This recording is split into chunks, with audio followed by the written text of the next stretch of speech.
একটা মুহূর্তের জন্য চোখ বন্ধ করে কল্পনা করুন, গোটা বিশ্বের যান চলাচল থমকে গেছে, কলকারখানাগুলো নীরব, রাতের শহরগুলো অন্ধকারে নিমজ্জিত। এ কোনো কল্পবিজ্ঞান নয়, এটি এক ভয়াবহ বাস্তব যা বিশ্বের মাত্র একটি সরু জলপথের ভাগ্য নির্ধারণ করতে পারে। সেই জলপথের নাম হরমুজ প্রণালী।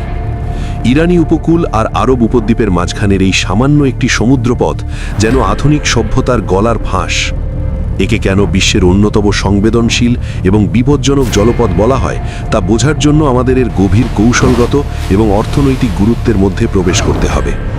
বিশ্বের মোট খনিজ তেলের 1/5 যা প্রতিদিন এই প্রণালী দিয়ে পার হয় তা কেবল জ্বালানি নয়, বরং বিশ্ব অর্থনীতির প্রাণশক্তি। এই প্রণালী বন্ধ হলে শুধু তেলের দাম আকাশচুম্বী হবে না, বরং আন্তর্জাতিক রাজনীতি, সামরিক উত্তেজনা এবং সামগ্রিক বিশ্ব ব্যবস্থার মোড় পুরোপুরি বদলে যেতে পারে। তাই এই প্রণালীর ওপর নিয়ন্ত্রণ থাকা বা একে ঘিরে কোনো সংঘাত তৈরি হওয়া পুরো বিশ্বের জন্য এক অস্তিত্বের লড়াই।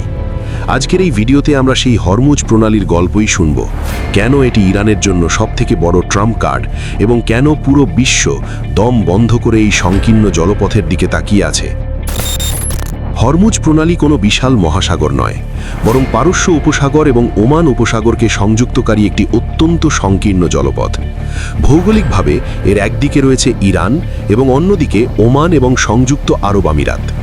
এই প্রণালীটি অনেকটা ইংরেজি ভি অক্ষরের মতো বাঁকানো, যা কৌশলগতভাবে একে পাহারা দেওয়া বা নিয়ন্ত্রণ করা সহজ করে তোলে। আয়তন ও গভীরতা।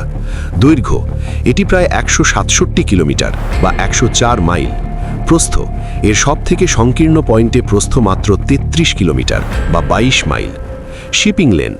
মজার ব্যাপার হলো, জাহাজ চলাচলের জন্য যে মূল রাস্তা বা লেন ব্যবহার করা হয় তা মাত্র 3 কিলোমিটার চওড়া। এর দুই পাশে আরও 3 কিলোমিটারের একটি বাফার জোন রাখা হয় যাতে জাহাজগুলোর মধ্যে সংঘর্ষ না ঘটে। এই সংকীর্ণতার কারণেই একে বিশ্বের অন্যতম চোক পয়েন্ট বলা হয়, অর্থাৎ এটি এমন এক সরু রাস্তা যা বন্ধ করে দিলে পুরো বিশ্বের জ্বালানি সরবরাহ ব্যবস্থার শ্বাসরোধ হয়ে যাবে। সাগরের নীল জলরাশির ওপর দিয়ে যখন বিশাল আকার সব ট্যাঙ্কার এই সরু পথ দিয়ে পার হয়, তখন ওপর থেকে দেখলে মনে হয় যেন বিশ্বের অর্থনীতির ধমনী দিয়ে রক্ত প্রবাহিত হচ্ছে। হরমুজ প্রণালীকে কেবল একটি জলপথ বললে এর গুরুত্বকে খাটো করা হবে। এটি মূলত বিশ্ব অর্থনীতির সেই প্রধান ধমনী যার স্পন্দন একটু থমকে গেলে সারা বিশ্বের শিল্প, কলকারখানা আর যানবাহনের চাকা স্থবির হয়ে পড়বে।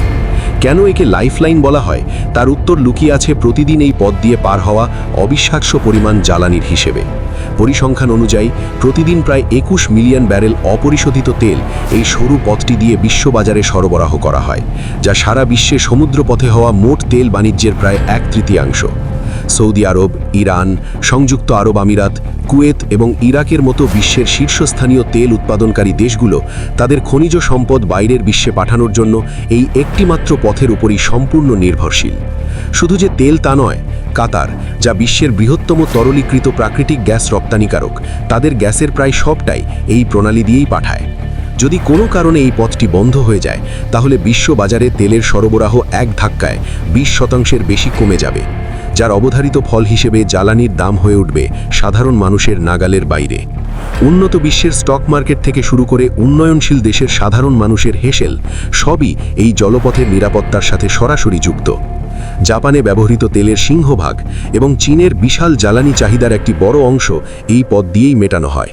তাই হরমুজ প্রণালী কেবল একটি ভৌগোলিক রেখা নয়, এটি একটি গ্লোবাল ইকোনমিক সুইচ, যা বন্ধ করলে পুরো পৃথিবী এক গভীর অর্থনৈতিক মন্দার অন্ধকারে তলিয়ে যেতে বাধ্য।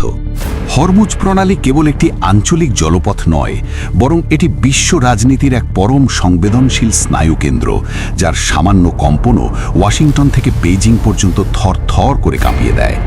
পরাশক্তিগুলোর কাছে এই প্রণালীর নিরাপত্তা মানেই হলো তাদের জাতীয় নিরাপত্তা এবং অর্থনৈতিক স্থিতিশীলতা। বিশেষ করে যুক্তরাষ্ট্রের জন্য এই পথটি উন্মুক্ত রাখা একটি অলিখিত বাধ্যবাধকতা, কারণ মার্কিন ডলারের আধিপত্য এবং বিশ্ববাজারে তেলের দামের স্থিতিশীলতা এই এক চিলতে জলপথের উপর অনেকাংশেই নির্ভরশীল। সেই কারণেই মার্কিন পঞ্চম নৌবহর ইউএস ফিফথ ফ্লিট সবসময় বাহরাইনে অবস্থান করে এই অঞ্চলের উপর কড়া নজরদারি চালায়। অন্যদিকে চীন, জাপান এবং ভারত এশিয়ার এই 3 প্রধান অর্থনৈতিক শক্তির আমদানিকৃত তেলের সিংহভাগই আসে এই হরমুজ প্রণালী দিয়ে। যদি এই পথটি মাত্র কয়েক দিনের জন্য বন্ধ হয়ে যায় তবে চীনের বিশাল উৎপাদন শিল্প এবং ভারতের ক্রমবর্ধমান জ্বালানি চাহিদা এমন সংকটে পড়বে যা তা সামাল দেওয়া অসম্ভব হয়ে দাঁড়াবে। ইউরোপীয় দেশগুলোর জন্য এটি কেবল জ্বালানি নয়, বরং মুদ্রাস্ফীতি নিয়ন্ত্রণের এক বড় ফ্যাক্টর। এই প্রণালী নিয়ে যখনই উত্তেজনা বাড়ে তখনই বিশ্বজুড়ে বীমা সংস্থাগুলো জাহাজের প্রিমিয়াম বাড়িয়ে দেয়, যার প্রভাব সরাসরি পড়ে সাধারণ মানুষের নিত্য প্রয়োজনীয় পণ্যের দামে। তাই পরাশক্তিগুলো একদিকে যেমন এই এলাকায় সামরিক উপস্থিতি বজায় রাখে, অন্যদিকে অত্যন্ত সতর্ক থাকে যেন কোনো ছোটোখাটো উস্কানি থেকে বড় কোনো যুদ্ধ বেঁধে না যায়। হরমুজ প্রণালী যেন এক বারুদ ভর্তি গুদাম, যেখানে একটি আগুনের স্ফুলিঙ্গ পুরো বিশ্বের অর্থনীতিকে ছাই করে দিতে পারে। আর এই ভয়ই বিশ্ব নেতাদের দিন রাত এই সংকীর্ণ জলপথের দিকে তাকিয়ে থাকতে বাধ্য করে। ভিডিও শেষে এসে আমরা বুঝতে পারি হরমুজ প্রণালী কেবল ম্যাপের ওপর একটি সরু রেখা নয়, বরং এটি আধুনিক সভ্যতার এক অদৃশ্য শিকল যা বিশ্বের প্রতিটি শক্তিশালী দেশের অর্থনীতিকে বেঁধে রেখেছে। ইতিহাসের পাতায় তাকালে দেখা যায় এই জলপথটি বারবার যুদ্ধের দামামা বাজিয়েছে এবং পরাশক্তিগুলোর ধৈর্য পরীক্ষা করেছে। আজ যখন একদিকে প্রযুক্তির উৎকর্ষ বাড়ছে, অন্যদিকে ভূ রাজনৈতিক উত্তেজনা তুঙ্গে, তখন প্রশ্ন জাগে এই সংকীর্ণ জলপথটি কি হতে যাচ্ছে আগামী দিনের কোনো মহাযুদ্ধের সূতিকাগার?